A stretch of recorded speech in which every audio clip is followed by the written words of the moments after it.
comment se faire aider quand on n'a pas d'aide? Comment se faire aider quand il n'y a personne qui peut nous soutenir dans nos difficultés, quand on n'arrive pas à avoir de reconnaissance? Aujourd'hui, je vais parler spécialement du cas de l'autisme pour vous expliquer comment on peut contourner les problématiques de diagnostic, comment on peut contourner le fait qu'on n'arrive pas à avoir des reconnaissances pour réussir à se faire aider quand même. Si vous n'êtes pas autiste, suivez jusqu'au bout, je pense que ça peut vous donner des clés de réflexion si vous êtes en errance diagnostique, c'est-à-dire qu'en gros, vous n'arrivez pas à comprendre ce que vous avez des difficultés de vie, des difficultés récurrentes qui sont importantes. Peut-être que vous les cachez, mais vous n'arrivez pas, vous n'arrivez pas à trouver de solution. Moi, j'étais très longuement en errance diagnostique jusqu'à ce qu'on me diagnostique autiste. Alors, je vais commencer par expliquer quel est le problème avec l'autisme. Et je pense qu'il n'y a pas que l'autisme qui est dans ce cas-là. Par exemple, le trouble de l'attention, je pense que doit avoir certaines spécificités un peu similaires.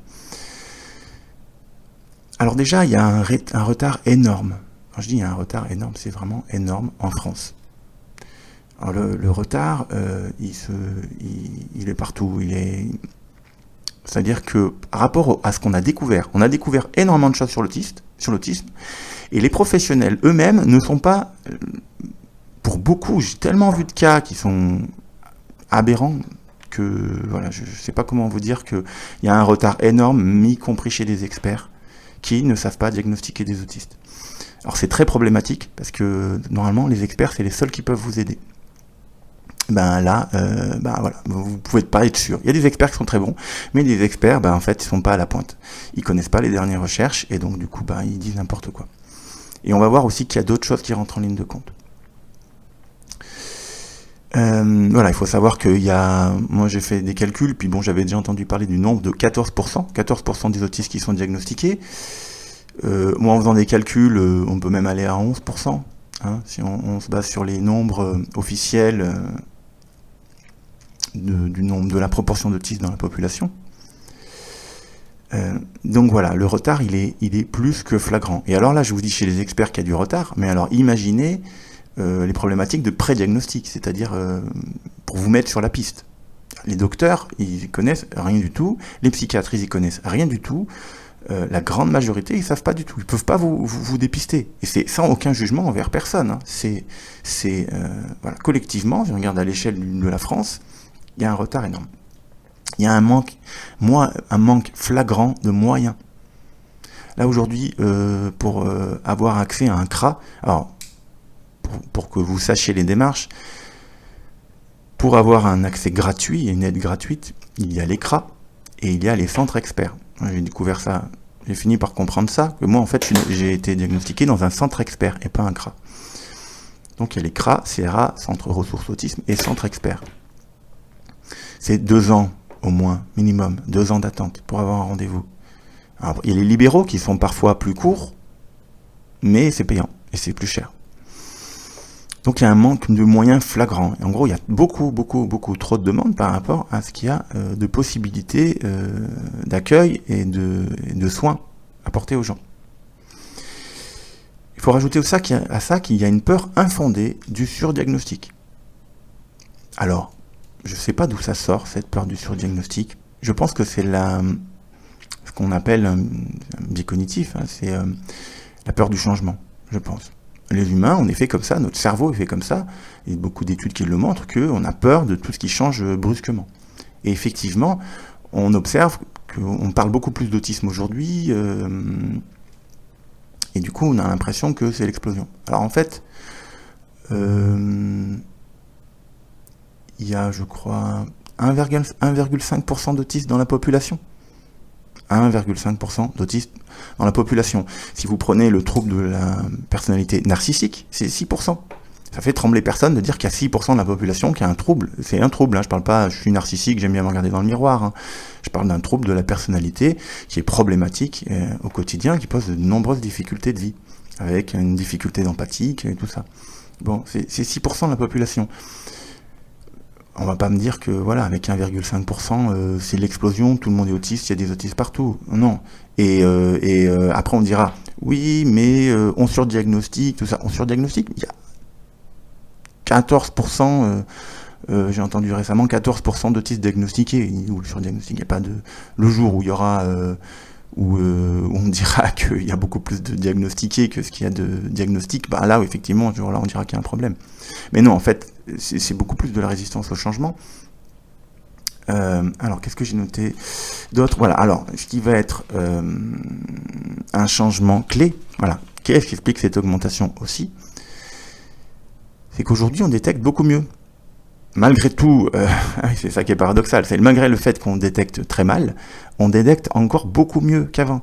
Il faut savoir qu'avant, l'autisme en France, ça ne touchait, on ne comptait en autistes que les gens qui avaient une déficience intellectuelle. Donc voilà, imaginez le truc. Hein. Donc là aujourd'hui, ça fait pas mal de temps qu'on commence à savoir diagnostiquer des gens qui n'ont pas de déficience intellectuelle.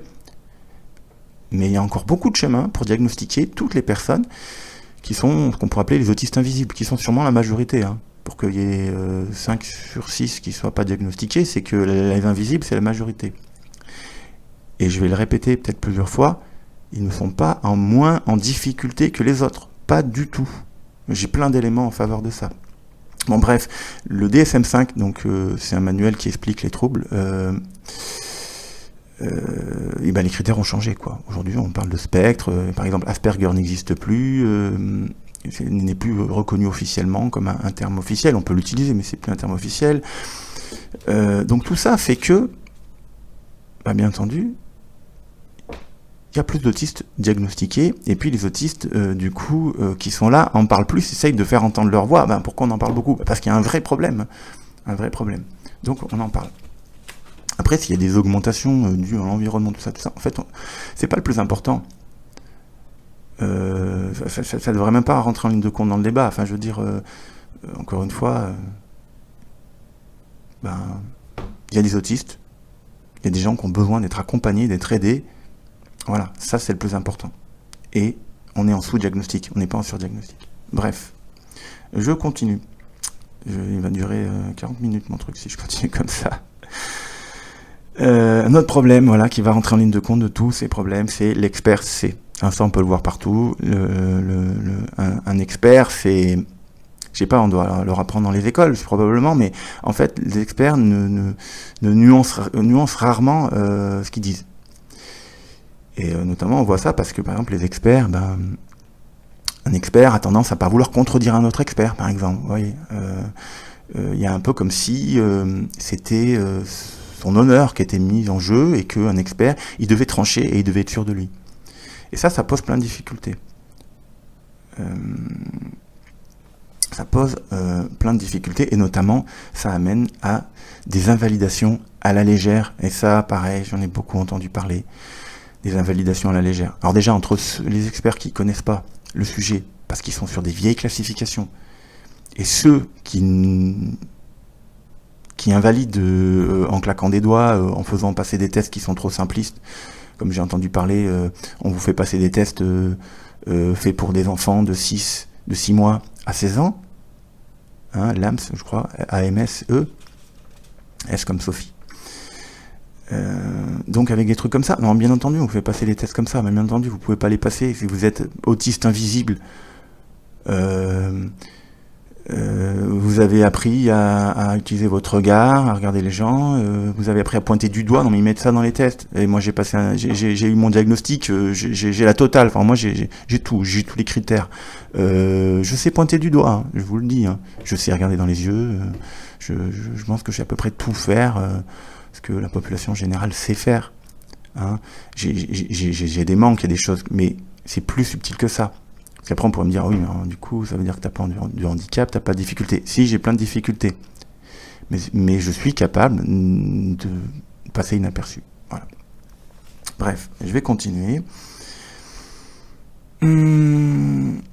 Voilà, l'autre problème, c'est qu'il y a énormément de personnes en détresse. Et ça, c'est un point qui est fondamental, et je vais le dire, et je vais vous dire ça tout de suite. Il n'y a aucune proportionnalité entre les difficultés réelles de la personne et le fait que l'autisme soit visible. Il n'y a aucune proportionnalité. Aucune. Alors, bien entendu, on va me dire, oui, mais la personne qui est en institut, qui peut pas parler, qui se tape la tête toute la journée sur les murs, tout ça, bon, je vais pas rentrer dans un débat philosophique, à savoir, à faire des comparaisons, des choses qui sont pas comparables. La question, elle est pas là surtout. La question, c'est que c'est ça qu'on a trouvé, c'est que l'autisme, l'intelligence, permet de compenser des difficultés autistiques, par exemple. Mais c'est comme quelqu'un qui pourrait pas marcher, qui marche sur les bras. Enfin, c'est pas parce qu'il a des bras musclés qu'il sait marcher. Enfin, vous voyez le truc. On rentre dans un truc problème qui est un peu absurde. C'est que on s'est aperçu, notamment dans les dernières classifications, c'est que, par exemple, Paul, lui, il va avoir beaucoup de troubles sensoriels, mais il va avoir plus de facilité au niveau social. Et puis, je sais pas, moi, Sophie, elle va avoir le contraire. Elle va avoir plus de difficultés sociales, et puis au niveau sensoriel, ça va aller mieux. On peut pas les classer.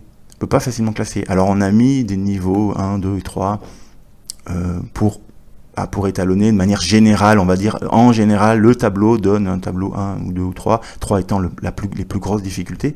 Mais n'empêche que, voilà, c'est pour ça qu'on a arrêté Asperger, et puis, voilà, bon, je ne veux pas rentrer dans les détails, mais le nombre d'autistes qui sont dépressifs, qui ont des troubles anxieux de fou, tout ça, qui n'ont pas été accompagnés, qui vivent seuls, qui sont au chômage, qui vivent une solitude affreuse, ça, on peut pas dire que voilà, qu'il y a proportionnalité entre visible. Et puis voilà, vous pouvez être très très bien publiquement et être pas capable de bosser. Hein. Voilà, moi, mes capacités de travail, elles sont pas énormes. Voilà. Si je fais 10 heures de travail dans la semaine, c'est le bout du compte avec des conditions, c'est le bout du monde, avec des conditions extrêmement bonnes. Je peux pas. Je fatigue trop. Donc, pourtant, personne va me dire que je suis autiste. Je donne des cours de théâtre, tout ça. Voilà. Si je le dis pas, les gens le savent pas. Hein. Sinon, on l'aurait su avant. Hein. J'y suis à 42 ans, donc on l'aurait su avant. Voilà. Et puis voilà, dernier gros problème, c'est que on rentre dans des diagnostics fourre-tout. C'est-à-dire, pourquoi hein, on n'a pas envie on reste extrêmement prudent à dire voilà, en 2 heures, on va vous invalider complètement que vous êtes autiste, hein, en faisant, comme je dis, en faisant passer des tests hyper simplistes.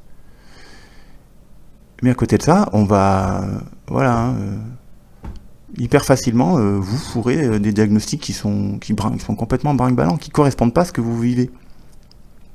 Et avec une légèreté, alors là, on va pas y passer 2 heures. Hein. Ça, en 3 minutes, on va vous dire, ah ben non, moi, de ce que je vois, c'est que vous avez un trouble anxieux. Alors ça, c'est typique. Alors bien entendu, c'est fréquent d'avoir un trouble anxieux et d'être autiste en même temps, mais moi, j'ai été diagnostiqué trouble anxieux avant d'être autiste. Je savais bien que... Je sentais bien qu'il y avait une arnaque quelque part, mais bon. On m'a quand même mis ça. Alors voilà, après cette longue liste de choses, j'espère que je vous perds pas trop avec tout ça. Quitte à être seul, quitte à ne pas pouvoir être accompagné, il va falloir se faire des opinions. Je vais vous expliquer comment et pourquoi on peut se faire des opinions.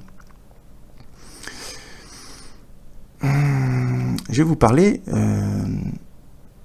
d'un théorème qui s'appelle le théorème de Bayes, qui a donné des réflexions sur tout ce qui était connaissance, philosophie des connaissances, tout ça. Le théorème de Bayes a donné des réflexions sur des réflexions sur les fondements même de la science. Ça ne remet pas en question les fondements actuels de la science, ça les complète par des choses plus fines, plus tôt. Et donc, un point fondamental qui nous dit que nous donne cette discipline autour du théorème de Bayes, c'est que ce qui est important, ce n'est pas que le modèle il soit juste, c'est qu'il soit utile. Ça, c'est un point important. On s'en fout que ça soit extrêmement juste. On va essayer de trouver le modèle le plus utile. Pourquoi je dis ça ? Parce qu'en fait, aujourd'hui, on vous donne soit une absence de diagnostic, c'est-à-dire, pour le dire comme ça, votre diagnostic, c'est « vous êtes normal ». C'est un choix, c'est comme un diagnostic. Et ce modèle-là, de dire « vous n'avez rien, vous êtes normal », c'est un pire choix qu'un choix imparfait qui est un mauvais choix. Pour le dire comme ça, mieux vaut à tort penser être autiste, mais faire un choix qui est le plus probable, on peut se planter et que ça soit le plus probable quand même, hein, plutôt que dire qu'on n'a rien, quoi. Donc on va prendre des risques, mais vous allez voir que c'est pas un problème non plus. C'est pas un problème, parce qu'en fait, au final, si vous n'êtes pas sûr d'être autiste, vous allez comprendre que vous n'allez pas faire des trucs dangereux, vous n'allez pas passer des thérapies bizarres, vous allez comprendre que voilà, c'est pas un problème. Alors le premier truc que je vais vous conseiller de faire, c'est d'aller rencontrer un père aidant. Mais c'est vraiment le premier truc à faire en fait. Parce qu'en fait, personne ne peut vous aider. Les experts sont pas compétents, donc soyons pas bêtes, on va pas voir des experts qui sont pas compétents. Enfin, je veux dire, à un moment donné, si, il faut aller voir des experts. Non, mais ils sont pas compétents. Donc, il y a des experts compétents, mais on peut pas savoir. Donc, si pour vous c'est trop compliqué d'aller, que vous sentez pas, ou si ou là, ou qu'on vous a invalidé, parce que des fois il y a des gens, peut-être que vous écoutez ce podcast et qu'on a invalidé le fait que vous soyez autiste, et de manière indue, enfin de manière non justifiée, suivant des critères qui sont pas les bons. Donc, qu'est-ce qu'on va faire ? On réfléchit à la personne la plus compétente.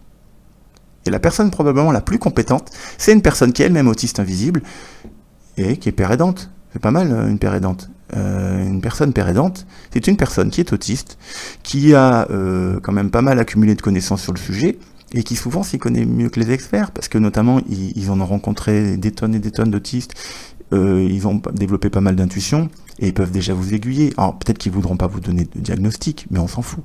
C'est pas ça le problème.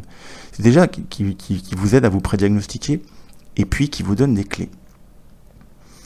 Ils vont pouvoir vous donner des conseils, ils vont pouvoir vous pourrez voir comment eux ils fonctionnent, ce qu'ils ont fait dans leur vie pour s'en sortir, et puis écoutez ce qu'ils ont à dire. Et s'il semble que c'est le meilleur truc, et ben malgré tout continuez sur cette voie. C'est-à-dire, l'important c'est que ce soit utile, c'est pas que ce soit voilà. Et on va voir que, encore une fois, que c'est pas un problème, parce que on va voir que dans l'autisme, il y a plein de sous-particularités. Alors moi, j'ai eu mon diagnostic, et puis là, je continue des accompagnements. Et qu'est-ce qu'on fait dans les accompagnements ? On regarde les sous-particularités. Alors par exemple, j'ai genre de trouble de la planification, qui est léger, mais c'est surtout que... c'est-à-dire, j'arrive à planifier, mais c'est trop lent, et ça me demande trop d'énergie. Donc, forcément, au quotidien, ça me plante, quoi. Pour faire des actions toutes bêtes du quotidien, voilà, ça va que je cuisine tous les jours et que j'ai l'habitude de ma cuisine, mais cuisiner dans une cuisine qui n'est pas la mienne, c'est l'horreur, parce que il faut que je planifie mes actions, et que il faut le faire vite, quoi. Donc s'il suffit que je suis un peu fatigué, voilà, c'est compliqué. Et donc, voilà, les fonctions exécutives, c'est un truc. Mais il y a plein de gens qui ont des troubles des fonctions exécutives, on les aide pas. Alors, il a fallu attendre 42 ans pour me dire que j'ai un trouble des fonctions exécutives et que j'ai une fatigue dans l'attention soutenue. C'est-à-dire que je peux être concentré, mais au bout d'un certain temps, je fatigue et ça me demande de l'énergie de rester concentré. Bon, voilà, il a fallu plus de 42 ans. Là, j'ai 44 aujourd'hui. Je viens tout juste de le savoir, les trucs ces trucs-là. Mais j'aurais pu le savoir bien avant. C'est des tests qui sont faciles, c'est pas des tests qui sont compliqués.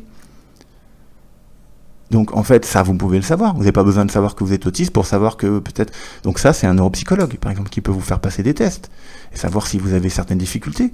Moi, ils vont me proposer de la remédiation cognitive sur les problématiques d'attention. Donc il existe, ces soins, ils existent. Tous ces trucs-là que moi, on va me faire passer là maintenant, ils existent pour tout le monde, en fait. Vous n'avez pas besoin d'avoir un diagnostic d'autisme pour contourner le diagnostic et puis aller voir directement les experts qui, eux, vont vous donner les clés. Vous avez des troubles sensoriels, des particularités sensorielles. Peut-être que vous ne le savez pas. Peut-être que vous êtes fatigué tous les jours, vous ne savez pas pourquoi de ça, mais peut-être que vous avez des particularités sensorielles. Eh vous pouvez voir un psychomotricien. Par exemple, je pense que psychomotricien ou ergothérapeute, je ne sais plus exactement. Moi, le premier, c'était psychomotricien. Je pense qu'il y a des psychomotriciens qui font des bilans sensoriels. Vous pouvez le faire. Vous n'avez pas besoin d'un expert qui va vous dire si vous êtes ou non autiste. Bon, alors, je vais vous le dire quand même, mais il y a beaucoup d'autistes qui ont des troubles anxieux. Mais beaucoup de gens ont déjà beaucoup bossé là-dessus. Mais je vous le dis quand même, si vous n'avez pas travaillé vos problèmes d'anxiété, alors moi je vous conseille plutôt les thérapies cognitives et comportementales de troisième vague, qui incluent des éléments par exemple de pleine conscience, qui sont quand même assez positifs pour tout ce qui est gestion du stress, tout ce qui est méditation, pleine conscience. Ce sont des thérapies validées scientifiquement, mais voilà, qui ont pu tirer quand même parti de... en fait, c'est, on va dire, certaines sagesses ancestrales ont été validées scientifiquement comme étant efficaces. Donc la méditation, c'est efficace. On le sait, il y a des tonnes d'études sur le sujet, donc on le sait par exemple. Donc si vous n'avez pas fait ça, travail sur la pleine conscience, mais ça peut vous apporter énormément. Et voilà, tout ce travail, vos difficultés sociales, si vous avez des difficultés sociales, qu'elles soient conscientes ou non, des fois. Moi, par exemple, il y a plein de contextes où je suis à l'aise. Donc, à première vue, je n'aurais pas dit que j'ai des difficultés sociales. Mais en fait, j'en ai. Pourquoi ? Parce qu'en fait, dans les contextes que je connais, en fait, je peux être à l'aise. Mais en fait, y a plein de trucs, j'ai pas envie d'y aller, j'ai peur, ça me fait peur, donc je m'y expose pas au quotidien. Et parce qu'en fait, c'est des contextes que je connais pas. Ce sont des contextes que je ne connais pas, et donc ça me demanderait beaucoup d'apprentissage, de savoir ce qu'il faudrait que je fasse, ou qu'il faudrait que je fasse pas, tout ça. Donc bref, difficultés sociales. Moi, ce que je conseille... Alors, je sais que moi, il propose dans mes trucs des travail sur les habiletés sociales. Bon. Ça peut être intéressant, mais je pense qu'il y a plus puissant que ça. Parce que beaucoup d'autistes invisibles, ils ont déjà appris pas mal de choses, en fait, sinon ils seraient pas invisibles. Je pense qu'il y a un truc qui peut être encore plus utile, c'est le travail sur l'authenticité. Par exemple, tout ce qui est autour de la communication non violente. Approfondir le sujet. Essayer vraiment d'approfondir le sujet, de faire des stages ou des choses comme ça. Ça peut être très utile parce que ça peut vraiment vous apprendre à accepter vos difficultés, vos vulnérabilités, à réussir à en parler, à savoir parler de comment vous vous sentez. Par exemple, c'est fréquent dans l'autisme d'avoir des difficultés à savoir comment on se sent, quels sont nos besoins, quelles sont nos émotions. Alors ça, la communication non violente, c'est parfait pour ça. C'est pour ça que moi je m'y suis mis d'ailleurs. Voilà, après il y a le théâtre qui peut beaucoup vous aider, trouver des profs gentils qui font des trucs faciles. Si vous êtes timide, et le théâtre pour la compréhension des situations sociales et tout ça, ça peut énormément aider les gens. Donc ça c'est des choses, voilà, moi je vous le dis. Et d'ailleurs, on pourra me dire, oui, mais tu sors pour dire ça. Ben, c'est simple. Quand j'ai passé mes tests, ils se sont rendus compte que ma cognition sociale, c'est-à-dire mes capacités à détecter, à comprendre les situations sociales en tant qu'observateur, étaient dans la moyenne. Il n'y a pas de difficulté. Quand j'observe, quand je suis en position d'observateur, c'est important comme point. Quand en situation, c'est différent. Mais quand je suis en position d'observateur, je comprends bien les situations sociales. Et ils m'ont dit qu'en fait, le théâtre, voilà, les jeux de rôle, le théâtre, en fait, c'est parfait. Et donc, que moi-même, ce que j'ai fait dans ma vie était sûrement plus utile que ce qu'eux, ils ont à m'offrir en ce qui concerne la cognition sociale. Pas les habiletés sociales, c'est différent, mais en ce qui concerne la cognition sociale. Donc voilà, bref, il y a plein de choses, il y a plein de disciplines. En fait, les aides, elles existent, c'est juste qu'on ne vous donne pas l'information. Donc voilà, ça existe des ateliers d'affirmation personnelle, si vous avez du mal à vous affirmer. Voilà, mais peu importe, je veux dire, il y a des autistes qui ont des problèmes avec l'intimité, vous pouvez rencontrer des sexologues, vous pouvez faire de la gestion des émotions. Bon, alors ça revient un peu à ce que je dis sur les TCC troisième vague, mais voilà. Essayez de passer allez voir une père aidante, essayez de vous faire aider comme ça, sous le manteau, pour être un peu péjoratif, mais quand on est obligé, on est obligé. Soyez prudents. Ne vous dites pas, je suis sûr que je suis autiste. C'est pas la question. Mais la question, c'est qu'à un moment donné, je veux dire, c'est comme si vous étiez sur un bateau en train de couler. Non mais vous vous rendez compte, il y a des gens, ils sont en institut psychiatrique parce que tellement qu'ils sont pas aidés. Ils sont dans des trucs, on leur donne des médocs pour des mauvais diagnostics et tout ça, puis après, il faudrait pas faire tout seul. Enfin, à un moment donné, il faut arrêter les conneries. Vous êtes sur un bateau, le bateau coule, vous avez un canot de sauvetage, mais on vous dit, ah non, non, mais les canaux de sauvetage, il faut pas les utiliser, il faut attendre que les professionnels arrivent. Les professionnels, ils sont pas là, et puis ils arrivent jamais. Vous faites quoi? Vous attendez que le bateau coule ou vous faites quand même quelque chose qui est sensé, qui est réfléchi, qui est pondéré, qui est basé sur des connaissances, on va dire, suffisamment approfondies du sujet. Vous entourez des personnes les plus compétentes, parce que oui, parfois, une personne père aidante est la personne la plus compétente pour vous aider. Hein. Et les pères aidants, ils sont pas aussi surchargés que les CRA et les personnes en libéral. C'est pas aussi surchargé, donc vous aurez beaucoup plus d'accès comme ça. Et eux, ils pourront vous donner des informations beaucoup plus pertinentes. Allez rencontrer d'autres personnes autistes. Il y a des associations et des trucs. Eux-mêmes, pareil, connaîtront peut-être beaucoup plus le sujet. Ils pourront vous orienter, ils pourront vous aider. Et encore une fois, c'est pas l'idée d'avoir des certitudes. C'est l'idée de dire, bon, je fais ce pari-là, et je vais aller creuser. Et puis si même, admettons, là aujourd'hui, vous vous dites, mais je sais pas moi du tout si je suis autiste, allez rencontrer un père aidant, ou rencontrer une association, demandez si ça vaut le coup d'approfondir la question d'après la personne. Vous serez jamais sûr, mais déjà, ça pourra vous donner des clés. Voilà, donc bref, par exemple, moi on propose de faire un bilan orthoptique. Parce que voilà, c'est fréquent dans les problèmes d'autisme d'avoir des troubles au niveau, je sais pas comment dire, tout ce qui est lié à la dyspraxie, c'est-à-dire au niveau du corps. Donc par exemple, moi j'ai une dysgraphie, c'est-à-dire j'ai du mal à écrire, mais j'ai les yeux qui tremblent des fois. Donc pour lire, ça me provoque de la fatigue au quotidien. Même pour simplement me déplacer. Je pense que sans me rendre compte, ça me crée de la fatigue. Donc orthoptiste, mais voilà, c'est des trucs qu'on n'y pense pas. Peut-être que c'est quelque chose qui peut vous toucher. Alors bien entendu, ça peut être décourageant aussi. Hein. Là, on est sur un truc, on se dit mais j'ai jamais fini avec tout ça. Mais je pense que ça vaut le coup d'aller commencer à aller voir des personnes. Ça n'empêche pas du tout d'aller voir un CRA. Moi, je vous décourage pas à le faire, au contraire. Faites-le parce que si vous tombez sur un bon endroit, à Grenoble, moi j'ai trouvé super à Grenoble. Le centre expert de Grenoble est super. Mais ouais, essayez. Mais juste, vous découragez pas si on vous dit non, quoi. Si les arguments sont bons, ok, vous pouvez accepter un non. Mais parfois, les arguments, ils sont bidons. Hein. Si on vous dit des trucs du genre, oui, mais je trouve que vous regardez trop bien dans les yeux, ou que vous parlez trop bien, laissez tomber. Si en 2 heures, on vous invalide votre truc, laissez tomber. Moi, je dis, c'est pas sérieux. On peut pas, en 2 heures, savoir que vous n'êtes pas autiste. Surtout si vous avez des difficultés fortes dans pas mal de domaines et que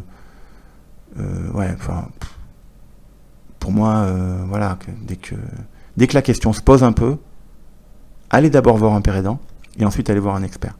Et si l'expert il vous expédie en 3 minutes, c'est pas la peine, c'est que c'est pas sérieux, quoi. Moi c'est comme ça que je le vois aujourd'hui. Voilà, bon écoutez, moi j'ai fait ce podcast parce qu'il y a trop de gens, vraiment trop de gens qui sont en difficulté importante de trouver de l'aide, notamment dans le domaine de l'autisme. Moi, je vous mets ça parce que voilà, c'est les réflexions que ça m'a inspiré de pouvoir moi-même être aidé. Et j'ai beaucoup de chance parce que j'habite une ville où il y a pas mal d'experts compétents. Mais voilà, je sais qu'il y a beaucoup de gens qui n'ont pas cette chance. Beaucoup de gens vont leur dire qu'ils sont pas autistes alors qu'ils le sont. Encore plus de gens ne sont pas mis sur les pistes. Bon, bref, là on est dans une situation qui est très problématique. Donc voilà, va falloir, il faut agir quand même. Il faut agir quand même. Vous pouvez pas continuer à galérer toute votre vie sans aide, sans reconnaissance, sans rien du tout. Moi je pense que ça sera le mot de la fin. Il faut agir. Alors je vous souhaite de bien avancer et de bien agir.